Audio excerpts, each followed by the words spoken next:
and then from the Carroll School of Management, and then finally from the A&S Honors Program. My hope is that these presentations will inspire your own work with teaching with technology.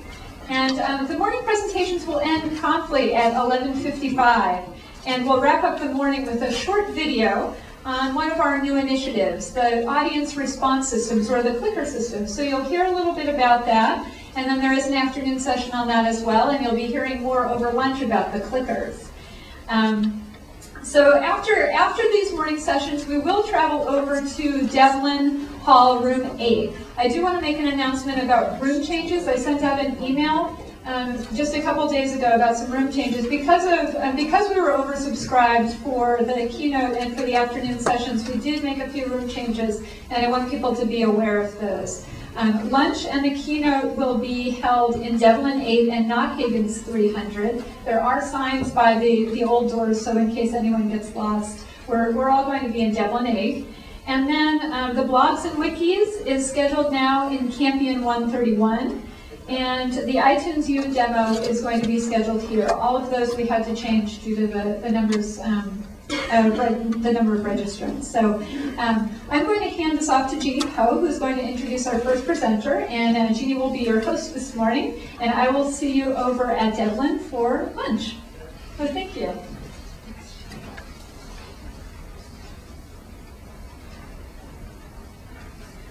So welcome again to everyone who's here this morning. I'm just going to do a brief introduction for each of our morning presenters. And our first one is Stephanie Leone from the Fine Arts Department, and she'll be presenting on a project that we've been working on for, I think we calculated, almost 2 years now, called Roma, Caput, Mundi. So I'll just turn things over to you, Stephanie.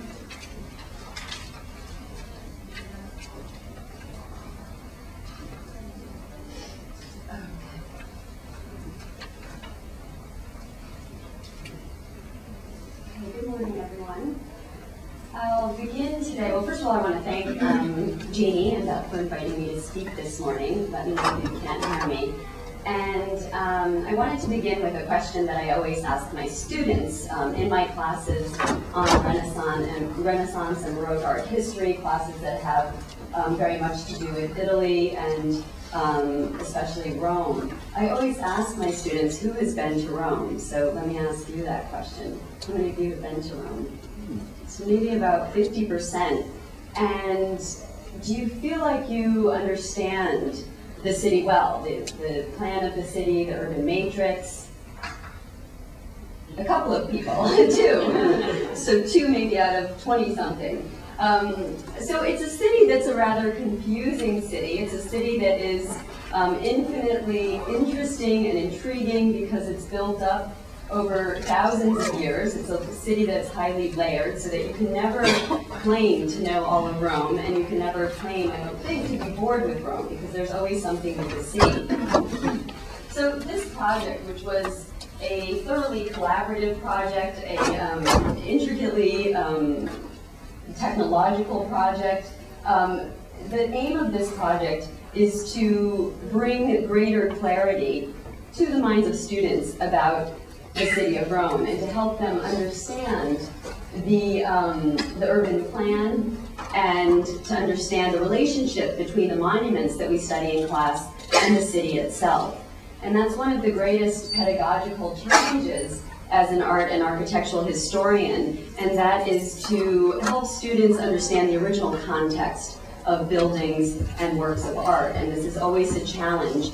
And I would say it's a special challenge with Rome just because of the complexity of the city. The name, I need this, but the name of the website, Roma Caput Mundi, is the Latin, of course, for Rome, and then Caput Mundi, of course, is the head of the world, or the center of the world. And we chose this name because it's a term that was used by Pope Sixtus IV, who was Pope in the 1470s and 1480s. And it was his goal to restore the city of Rome to its ancient glory, and to perhaps even surpass the ancient glory of Rome.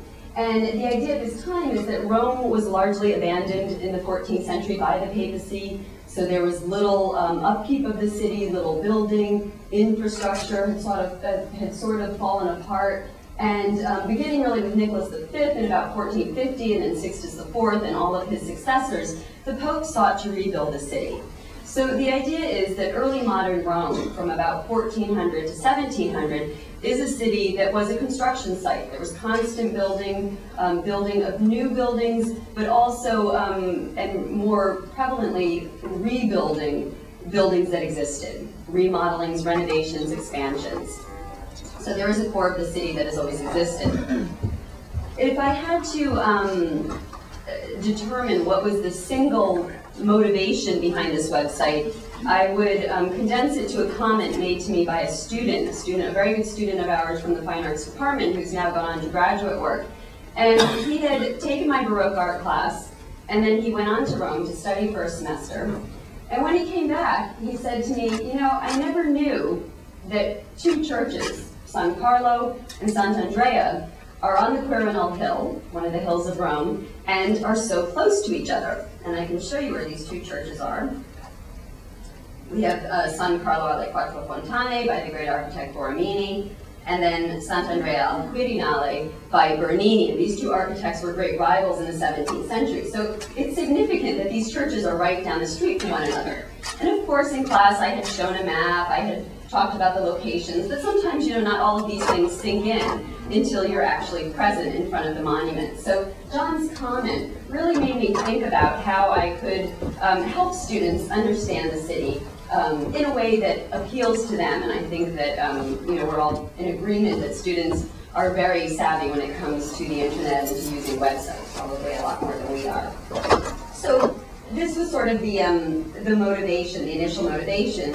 And the other thing is that when I was living in Rome, I was in Rome for 3 years doing my dissertation work, and I took numerous photographs of buildings, and I had all of these slides, and I thought, you know, how can I allow students to use my slides, to see multiple views of buildings, which is another great difficulty in art history, is that normally textbooks show one view, at most two views. But here I had multiple views from different angles, perhaps not always the best photographs, but they certainly allowed a greater variety of views than many books. So how could I allow students to see this, to see them in a way that was organized, in which they had the information that goes along with these photographs? So to do these things, the project really developed in 2 different phases. And the first phase was simply having all of my slides scanned. I think at that point I had about 500. I've since added to that and plan to continue to add to it. And have these scans put into our database of digital images called VCDIA, which is a project that's run by our visual resources curator, Andrea Frank, who's in the audience. And so John Vick, this student who brought up the idea that he didn't understand what these two churches were, he was my undergraduate research assistant, so he helped with scanning all of the slides. He gathered the information to catalog them, and then Andrea Frank, who has a whole system for cataloging these images so that when you search, you come up with the right monuments, and so that there are certain terms that are used. She assisted in the cataloging of these images. So all of these photographs can be seen in VCDIA, which you can access through O'Neill Library. And then the second step of the project, which involved Jeannie, was to unite these photographs, this digital database, with a map of Rome, so that students could have an interactive experience in exploring the city and in looking at these monuments. And one of the questions that I asked myself was, well, how is this better than having a map next to you and having a stack of books with all the photographs? And of course, it's just easier, it facilitates that understanding because it's all in one place. And I think it also appeals to the way our students tend to learn these days.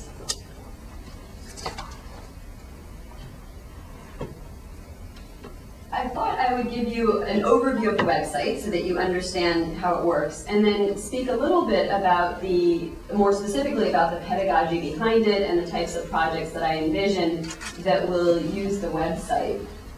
So let me just go over a bit about the design. Again, I have to credit the student, John Vick, with the incipient design of the website. He worked out on paper a kind of plan for the website. We had talked a lot about the content. We had researched other sites on Rome, on Italy, on art history, and he had worked it out on paper. And then Jeannie and her team, along with some flash designers, exterior to BC, translated his design into the website design. So the main thing is that we have this map of Rome, and the map, I'm going to bring the timeline back.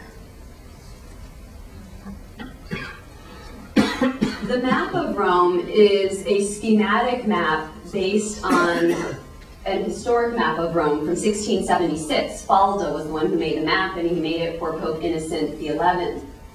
And Steve Vetter scanned the map for us, and then it was pieced together. There are 9 large plates that make up this map.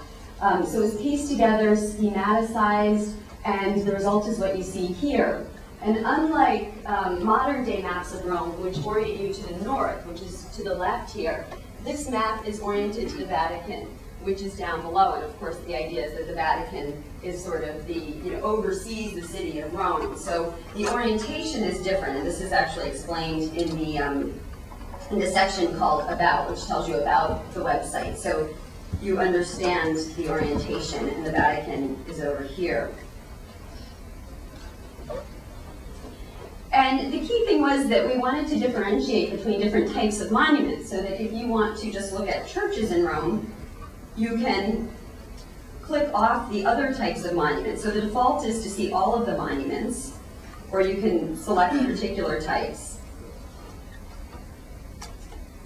And we wanted to relate these monuments to time so that you get a sense of how the city grew. And this is one of the things, we had many discussions about this, because Rome, unlike perhaps a city like New York, a new city, Rome didn't grow from a core and expand outward.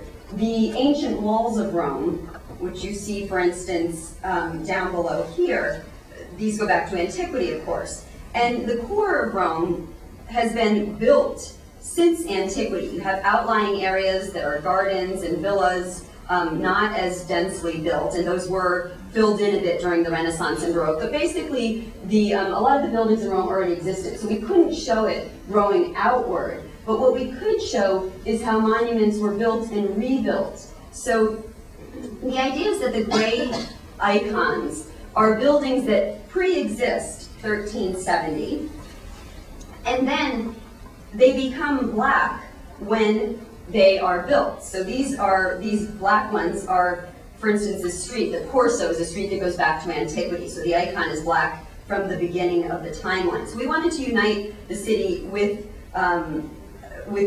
temporal space.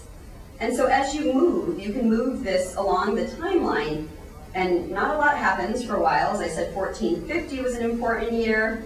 And then moving into the late 15th century is when you start to see much more building in Rome. And then things really get going in the 16th century, and the city fills up. So it gives you a sense of how these buildings relate to time. And you can also, the other thing is that we wanted to put these buildings into context. And so you can click on the timeline, and you see key historic and cultural events. So if you're reading about a monument in 1370, you can understand something about what's going on. And the website, we chose 1370 as the year because it's in this decade that the papacy returns from Avignon and the Babylonian captivity is ended. And then we continue until 1700.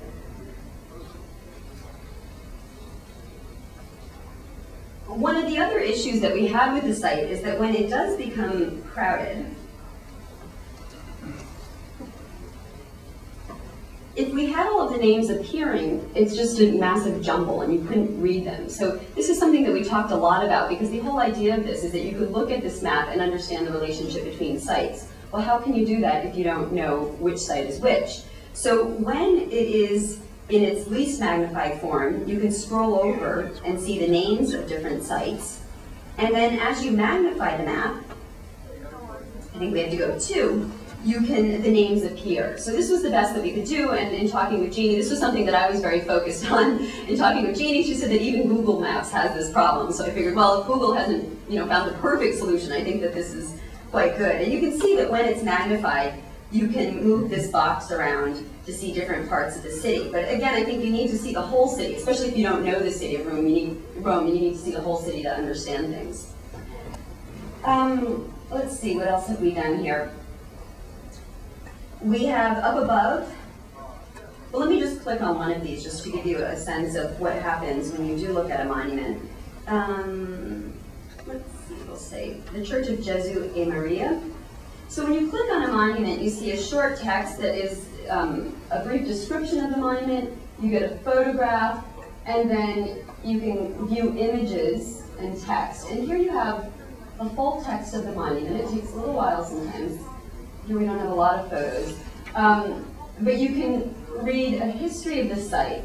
And this was actually a great amount of work because the aim of these histories is to give you an overview of the historical circumstances, also to talk about the building or site formally. And what I wanted to do was to incorporate the kinds of issues that I talk about in class into these descriptions. So it's very much tailored to the way that I teach so that my students can use this as a resource in order to learn more about a monument that we study in class or to learn about a monument that we may not have time to study in class.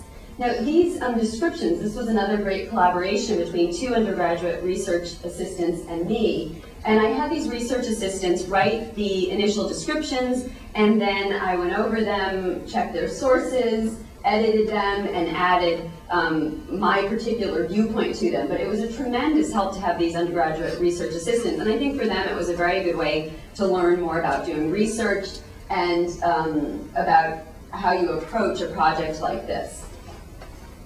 So if you want a larger view, you can click on any of these and they appear in this box here. And then you can click again and you get an even larger view of the photograph. And you can also magnify that. So if you're interested in seeing, for instance, the capitals of these pilasters, it's a Baroque church, you can see details of the buildings as well. So it's a real study tool also for architectural historians. Okay, and then the other thing that we wanted to do, and here you can always go back to the map, the other thing that we wanted to do was to highlight the artists who made these sites, and here you have a list of artists, and if you click on them, let's look at somebody very famous, you can then click onto the Grove.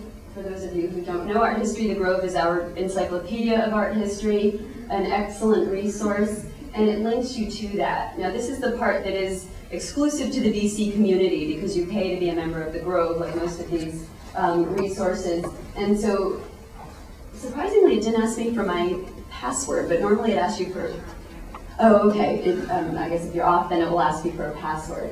So, when it came to the artists and patrons of these sites, we thought, why rewrite something that's already been written quite well? So, in this case, we simply linked to the Grove. There are a few artists and a few more patrons for whom there are no entries in the Grove, and then in that case, I wrote short descriptions. For instance, Marco Barbo, a cardinal patron, you'll end up with a description like this. We also, of course, have a bibliography of works used to write our descriptions, as well as additional sources. And then we have links to other websites. I won't go through all of this, but one of the things that I thought was kind of neat is that Jeannie had the idea to make a video to teach you how to use the website. So basically this video goes over all of the things that I'm going over, and this was done by one of her graduate assistants.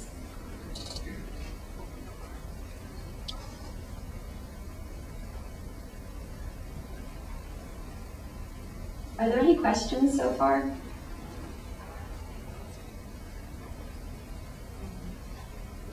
Just a dumb one. Is this site available to everyone, or can the BC community have access to this site? Yeah, in fact, the whole world can, except for those parts that link to the Grove. And that was a decision that we made, and I'm happy we made, and I've already gotten a lot of feedback from colleagues in other universities who have said that this will be very useful for their teaching as well, and how fortunate you are at BC to have the resources to make a website like this, and I think that's absolutely true. just what came to mind right now is teaching in the core, which is so broad. If we could have links, that compares how Rome was rebuilt in the 16th and 17th centuries. At the same time, of course, Beijing was also being expanded in great ways. Tokyo was just growing from a fishing village to this big metropolis in no time. So in some ways, we could use this site together with other such sites, if there are any out there. And I know that there's a lot of architectural history going on right now to make those kinds of broader world links. Right. So it's a fantastic source. If you have, if you know specific links, I'd be happy to put them on the links page, because we only have a few, maybe 5 to 7 other sites, but it would be great, and they're mostly ones that have to do with Italy. So it'd be great to have ones like that, and it would be wonderful if somebody did one in Paris and London and Beijing. So yeah, it would be fantastic. The other thing we thought about when we were making this is, should we tie this into other disciplines? Should we have a history of music that is somehow incorporated into this? Which would be wonderful, especially considering the Baroque. But it was complicated enough, I think. So we didn't end up pursuing that. And it did take at least a couple of years, and I think we were talking about it for a little bit before that. And technically it was very complicated because we have this website, BCDIA, which is the database for that is complicated, to put it nicely, problematic, to put it perhaps more forthrightly. But so to get that to link and work well with this, so that when you click on one of these icons, you come up with the right photographs. I mean, something like that took a little while to work out. So it all looks very smooth now, and that's due to the Flash design, but it is a pretty complex site. Is there another question? Yes. Yeah, I was just wondering if you links to other earlier maps of Rome. Yeah, I do. I think I do under links. There's the Noli map has been scanned by University of Oregon, and they have a website, so there is that as well. I was trying to use a map. The Falda map is earlier than the Noli, and I wanted to use a map that fell within the time frame. The Noli is a little bit later, and so that's why I chose Falda, but there are other ones. Surprisingly, there's not a lot, at least what I found at the point when I was doing all of these searches, but again, if you know others, that would be really useful.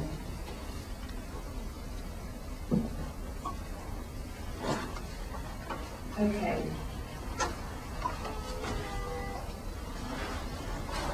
So this map is, or this website I should say, is useful for a number of my classes. I teach a sort of general class on the High Renaissance, and we spend a good amount of time in Rome. My Baroque class focuses a lot on Rome. I've taught an interdisciplinary course on Rome with someone from history, Franco Mormondo from Romance Languages and Literature, and then I taught the art history part of that, and we taught that with Larry Wolf when he was here. Since Larry left, we haven't taught it again, but history is hiring another Italianist, so we'll be teaching it probably a year from now, or 2 years from now, sorry. So it is, the website can be used with several of my courses, and I also taught a seminar on Italian palaces, and that's my specialization within the realm of architectural history. So it's something that's applicable to many of my classes. And I thought I'd just give a couple of examples about how this site facilitates students' learning and augments the kind of content that I can discuss in class. One of the things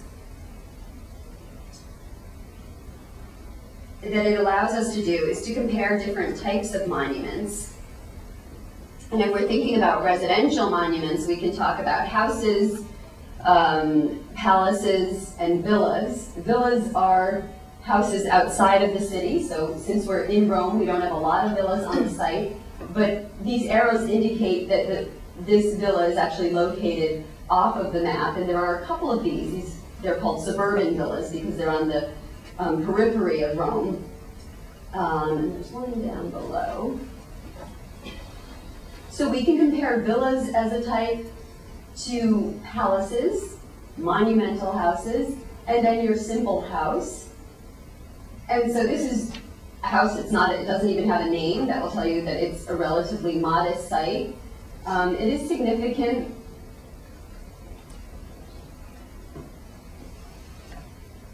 It's a 16th century house, and it's significant because it has this decoration, which is worn away for the most part. You can see it a little bit, and especially in the detail, a particular type of decoration that was used in the 16th century.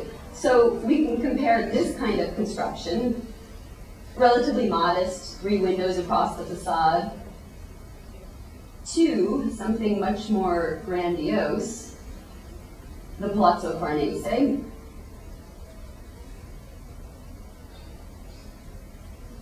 Fair amount of pictures here, so it takes a while.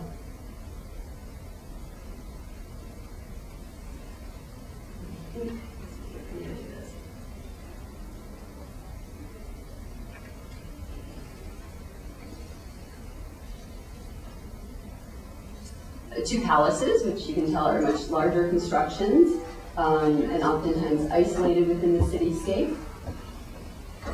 Typical of an Italian palace is that you have a lot of wall space that's punctuated by windows. The windows are the main articulation of the facade, and there's some decorative work, like the pendants that you see over the windows. And this you can contrast to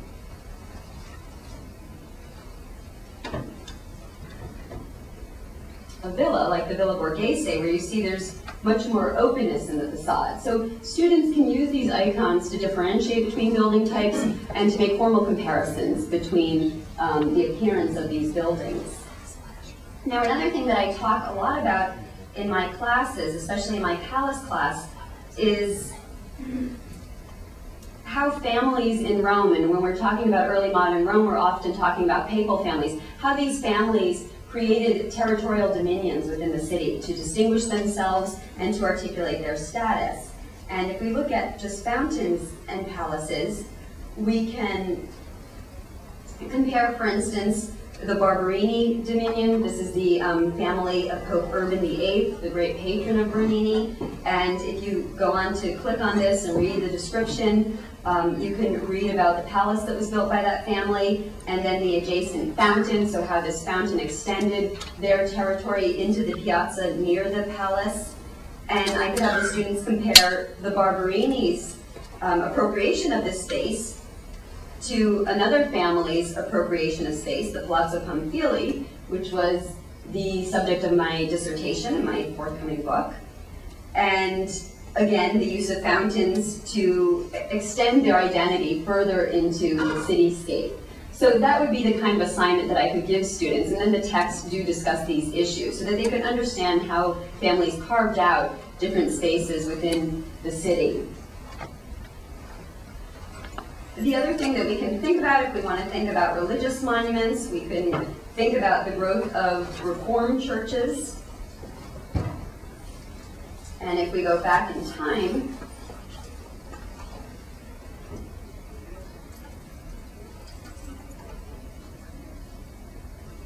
we can see how the Reform orders, which date to the 16th century in Rome, orders, of course, like the Jesuits, but we can see how they, too, constructed churches and houses to house the order.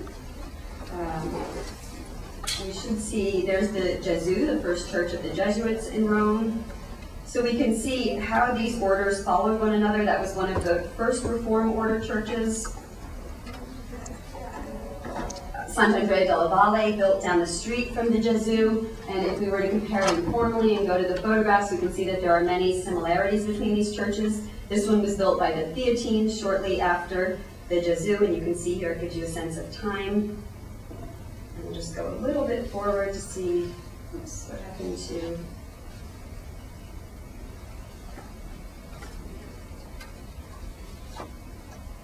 Sant'Ignazio, the second great Jesuit church in Rome. So I could have students study the development of these Reform order churches, would be another kind of assignment.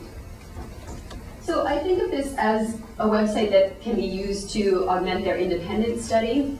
I did have my High Renaissance students use it this past semester to study the building projects of Paul III, Farnese, who was Pope at the mid-16th century, a great builder. He was the one, of course, who started the Council of Trent.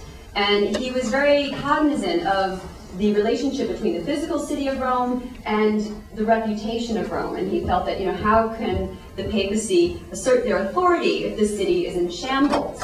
So he sought to rebuild the city, following along the lines of his predecessors, his 15th century predecessors, in order to demonstrate that Rome was strong and authoritative, as a way to sort of visually counter the attack of the Protestants. And so in class,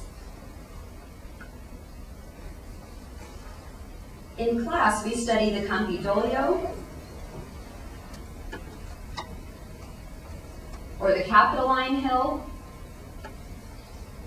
And this is the site of the civic government in Rome. So despite the papacy as the main governing body, there was always a civic government in the city. And Paul III initiated the rebuilding of this space. Prior to this time, you had two older buildings, medieval, and then a 15th century building for the civic government. Going way back, there was a temple to Jupiter, but the piazza area, the open area, was just covered with dirt.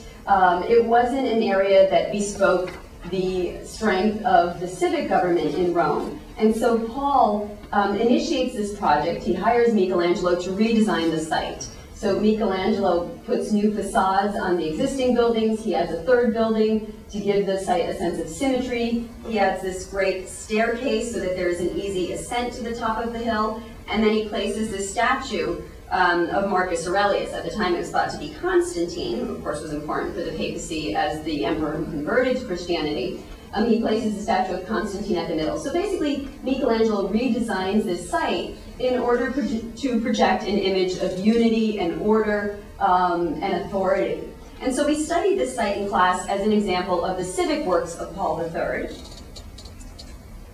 And then one of Paul's other great projects, something that he was passionate about, was the rebuilding of St. Peter's.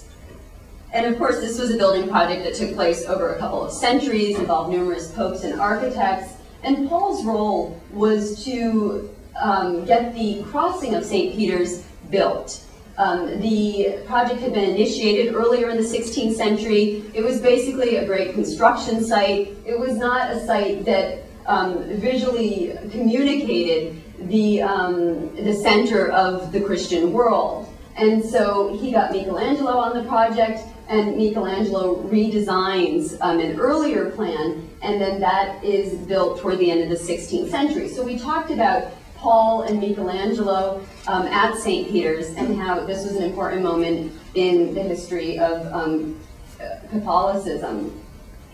And then what we didn't have time to do in class was to study the palace built by the Farnese family. So I wanted students to understand that these popes were both the head of a church and they were the head of a family. And it was this dual role that really defined the papacy during this period. And so we didn't have time to do this in class, so I had the students go to the website, read the text, look at all of the images, and I gave them a series of questions to sort of help them focus on what are they trying to learn here. And then, in fact, on the exam, I had them discuss these 3 projects. So it was a way to augment the content that I was able to introduce in class. Another a project that I've given in my Baroque class is, we have a sort of chapter on urbanism in Rome, and I assign each student an urban project in the Baroque. So somebody studies the Trevi Fountain. You have to go farther in time to get to the Trevi.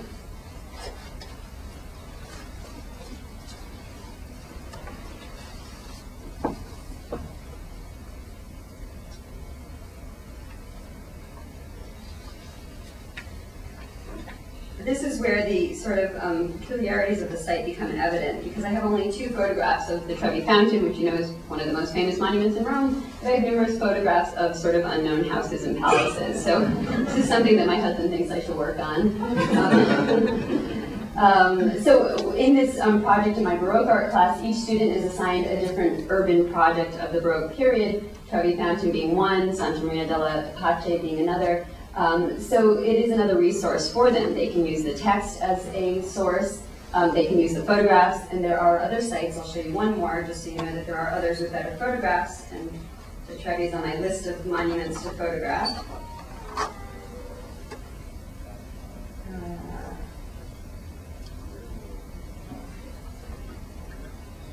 Santa Maria della Pace, a church designed by Cortona, who also designs the piazza and the buildings surrounding it. And so here you can see there are multiple views, including details. So it's a site that I'll have students use both independently, and it's also a site that I bring up in class to show them, again, instead of bringing in a map in a PowerPoint, I go to the website and we look at, and as I discuss the building, we use the photographs in the site. So it has multiple uses. Now this is a site that we just completed in early May, so I'm just beginning to use it in my classes, but I did get a little bit of student feedback already, and one of the things that they said is that it's very intuitive, which was the goal for the site, so I was happy to hear that. That they think it's useful to have multiple views of buildings, again, something you don't find in textbooks, and that it does help them to understand how these buildings relate to one another, and it gives them a better sense of the three-dimensional city, rather than coming at it from a two-dimensional point of view. That was really all that I had prepared to talk about today, so if there are other questions, I can answer them, or if you want to ask about some of the technical issues, Jeannie said she'd be happy to answer questions since I can't. Yes? Has there been any interest in an Italian version of the site? And if so, was that anticipated in the way you put it together so that the transition would be relatively facile? No, you're thinking more ahead than I am. That's a great idea. Not yet, but when I go to Rome this summer, I'm planning to talk to people about it and see to get some reaction to it. So that would be an interesting thing. And I don't know technically how we probably have to do. Would you have to do a whole other site, or how? We have to do a comparable site, and all the text would need to be translated. So the images themselves need to change, and the interface would have to change except for the English would need to be translated. Yeah, it would have been nice if we had thought of that, and you could click either Italian or English the way you can when you go to hotel websites and things like that. But yeah, I learned a lot doing this project that you kind of wish you could sort of now redo certain things. The other thing that I noticed with a website that one of my colleagues in fine arts did is that he had a section on the site where people could make comments and there could be a dialogue, and that's not something that I had thought of doing. Yes? You can get subsidy from one of the tourist companies, or the farmers or something. And I'm just thinking, since I've been to Roma, Yeah. this would be great. Yeah, we should have done that. Maybe we could do that to translate it into Italian. Mm-hmm. Yeah, you're right. We need some advertising on there.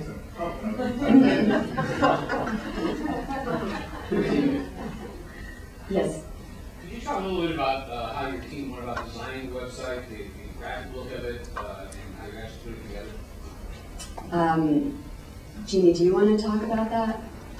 Well, Stephanie mentioned her research assistant did a paper mock-up and just did a rough sketch of how they envisioned the site to appear. And so what we did is we actually hired a freelance company to do the design, because at the time we didn't have our web producer that we now have on staff. So they had two different designers come in and present mock-ups to Stephanie, and this was the one that she decided on. Of course, there was a lot of dialogue, a lot of tweaking that had to be involved, but as Stephanie pointed out, the map took a really long time because it's a schematic version of the map. The fall map is extremely detailed, and so those designers had to basically go and recreate the map, but take out all of the details that are in the original map. So once the design was done, in the meantime, we were also working on how to integrate this interface with the library's database, which houses all of the photographs. So we didn't want to have to duplicate the work and have the photographs living on two different servers, so all of the images are being called up from the library's database. Technical question. Some of you had on the maps and the photographs and the text and stuff. How intensive is the work in order to create the website itself? Well, the nice thing about this website, it's a Flash-based site, but we had the developers create an interface that makes it easy for Stephanie to go in and add the monuments. We had students go in and add the monuments, but when Stephanie wants to add new monuments, she just goes to a very simple visual interface and then adds new monuments. instead of having to go into Flash and actually change the programming language. So it's very intuitive. It is, yeah, and even I can do it, so it's got to be. Time and skill equals money. Where does the money come from to do this kind of project? We were fortunate enough to have some extra money at the time when Stephanie came to us with this project. So we didn't have to apply for external grants to develop this. A lot of the support came from in-house from our own staff, and then having to hire an outside consulting company to do the actual design. But a lot of the services were already in kind.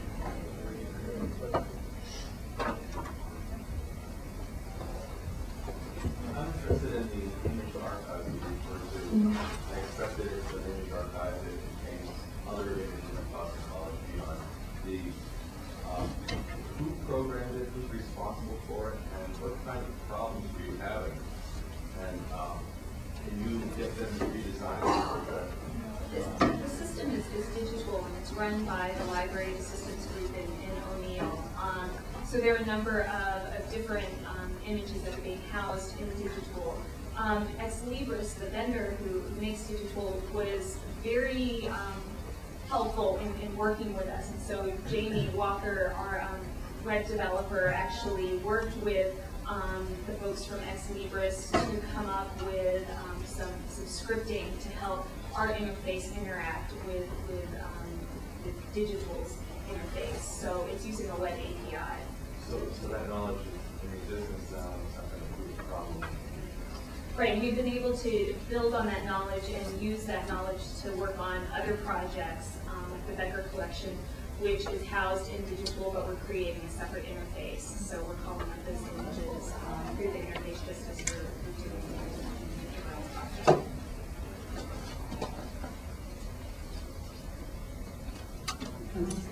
If you go back, you had, I don't know, maybe 10 or 12 different categories that you could call up on the map. One was churches, one was monuments, yeah, not that many.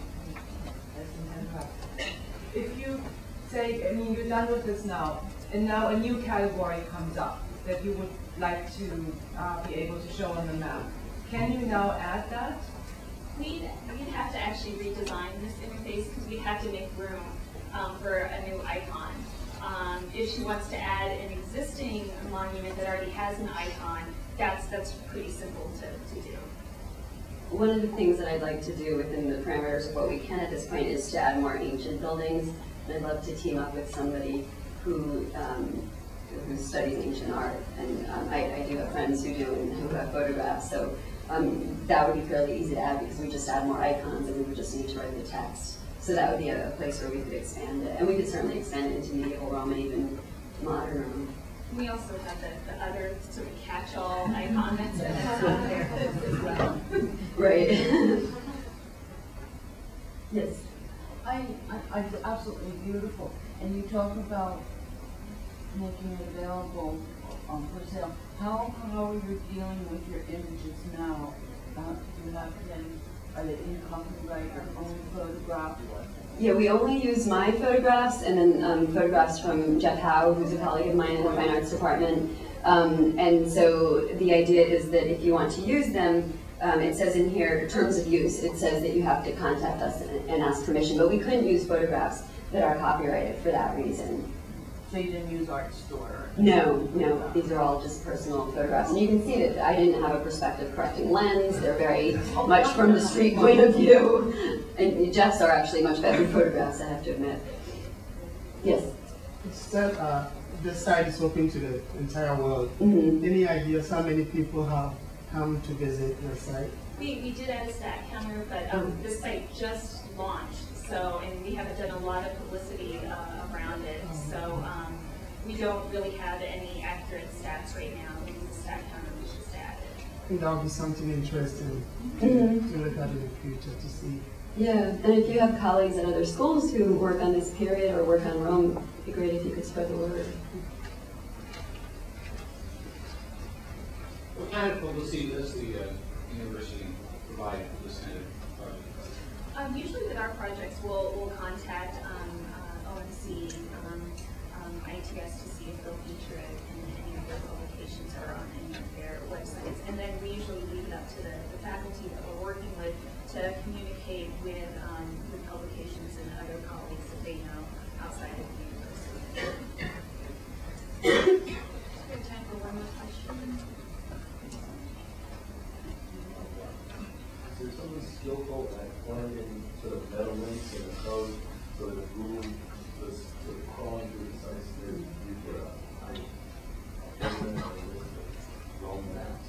I haven't really thought about that, but it's a Yeah. good idea to figure it out. I know. One thing I want to mention, I just came across it. I don't know if you have bibliography in here, but I'm purchasing a brand new database for the library, and there's an actual bibliography with links to the library. And I think it's within the next year or two that we'll really have access to full text. I'm so excited about it. So. And I would ask if you go to the website sometime after today to take a look at the credits, because it was a very collaborative project and so many people made it happen.